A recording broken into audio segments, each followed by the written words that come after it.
اللہ کی رحمت ان رحمت اللہ قریب من المحسنین عاملین کو ملتی ہے، بیٹھنے والوں کو، سوچنے والوں کو، غداروں کو، لٹیروں کو، اللہ کے خلاف بغاوت کرنے والوں کو، شرک کرنے والوں کو، رسومات اور بدعات میں پڑھ کر اللہ اور اس کے رسول کی مخالفت کرنے والوں کو نہیں ملا کرتی۔ اس لیے عمل انسان کے لیے ضروری ہے۔ اللہ تعالیٰ نے قرآن مجید میں ایک بڑی زندگی کے لیے، دنیا کی زندگی کے لیے، آخرت کی زندگی کا پورا مدار آپ کی اس دنیا کی زندگی پر ہے، یہ بات تو آپ ذہن میں رکھیں۔ ہاں باقی جو اللہ کی رحمت کے معاملے ہیں وہ الگ ہیں، وہ ایک الگ مضمون ہے، وہ ایک الگ بات ہے۔ اس رحمت پر بھروسہ کر کے انسان اس دنیا میں اپنی مرضی کی زندگی جیتا رہے اور کہے کہ آخرت میں بخشا جاؤں گا، ایسا بھی اللہ کے قاعدے اور قانون میں نہیں ہے۔ اللہ تعالیٰ کا جو یہ فرمان ہے فَلَنُحْيِيَنَّهُ حَيَاةً طَيِّبَةً، جو اللہ اور آخرت کے دن پر ایمان رکھتے ہیں، مَنْ عَمِلَ صَالِحًا مِنْ ذَكَرٍ أَوْ أُنْثَىٰ وَهُوَ مُؤْمِنٌ، مرد ہو یا عورت، کوئی بھی نیک عمل کرتا ہے اس دنیا کے اندر، اپنی زندگی کو شریعت کے مطابق گزارتا ہے، اسے ہم دنیا کی پاکیزہ اور خوبصورت زندگی عطا کریں گے۔ یعنی وہ زندگی ہوگی جو دنیا میں کسی اور کو نصیب نہیں ہوئی، کسی ترقی یافتہ معاشرے کو بھی نصیب نہیں ہوئی۔ امریکہ اور یورپ بھی اس پاکیزہ اور خوبصورت زندگی تک نہیں پہنچ سکتا جو دنیا میں اللہ تعالیٰ ایک عمل صالح کرنے والے کو عطا کرتا ہے۔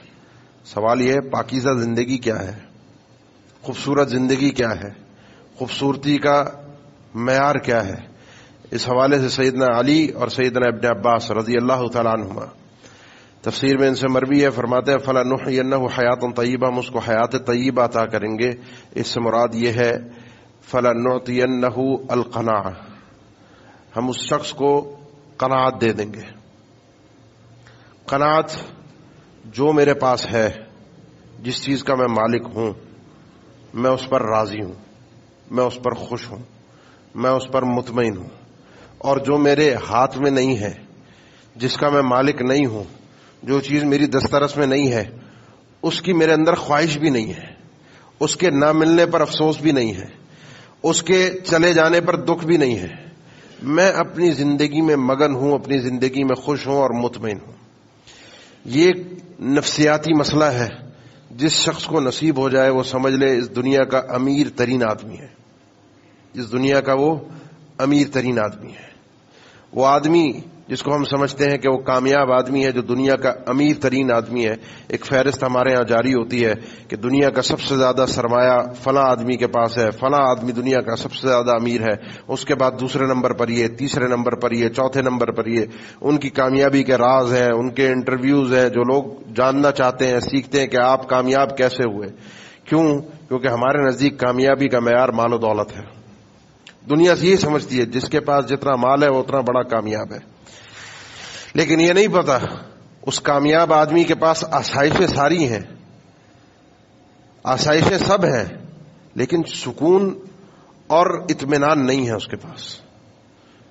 اس کے پاس اپنے لیے جینے کا وقت نہیں ہے، اس کے پاس وہ نیند نہیں ہے جو نیند ایک عام انسان کو، عام مسلمان کو نصیب ہو جاتی ہے۔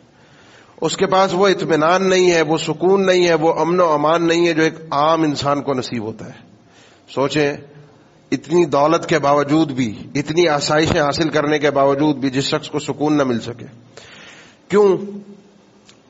یہ ساری نعمتیں، یہ سارا مال و دولت ہم کس لیے حاصل کرتے ہیں؟ سوال کیجیے، اپنے آپ سے پوچھیے۔ ہم 2، 4، پھر 4 کے بعد 4 کے 8، 8 کے بعد 16، 16 کے بعد 32 کا جو ہم کھیل کھیلتے ہیں اپنے زندگی کے اندر بڑھنے کا، سوال کیجیے یہ 4 ہم نے اس لیے بنایا کہ ہم 8 بنائیں؟ یہ 8 اس لیے بنائے کہ اب ہمارے 16 ہو جائے؟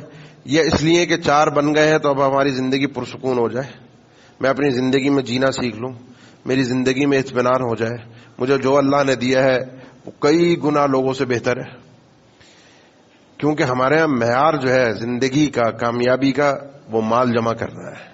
اگر مال جمع کرنے کے مقصد کو ہم سمجھ جائیں اور وہ ہے سکون اور اطمینان، تو مال جمع کیے بغیر بھی مل سکتا ہے، اور اسی چیز کو کہتے ہیں قناعت، اسی چیز کو کہتے ہیں اللہ کی تقسیم پر راضی ہونا، جو اللہ کے نبی صلی اللہ علیہ وسلم نے سیدنا ابو ہریرہ سے فرمایا تھا، وَرْضَ بِمَا قَسَمَ اللَّهُ لَكَ تَكُنْ أَغْنَى النَّاسِ، دنیا کا امیر ترین آدمی بننا چاہتا ہے، امیر ترین آدمی، تو جو اللہ نے تیرے مقدر میں لکھ دیا ہے، جو تجھے مل رہا ہے، اس پر خوش ہو جا، اس پر راضی ہو جا.